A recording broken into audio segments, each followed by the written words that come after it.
A lot of people don't know that the Helichrysum Balm has a lot of anti-aging properties because of the actual plant that it comes from. It looks like this. It's yellow and it has anti-aging properties in the plant naturally.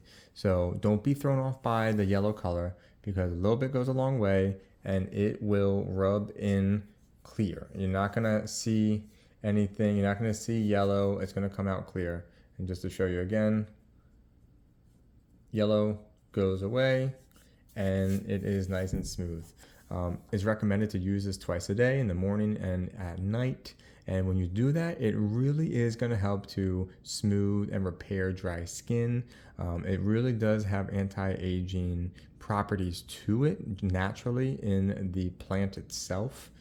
So this balm really does help. It's really great, high quality material. It's not going to leave you feeling oily or greasy. It kind of like dries into your skin and it feels great. I highly recommend it. Give it a shot.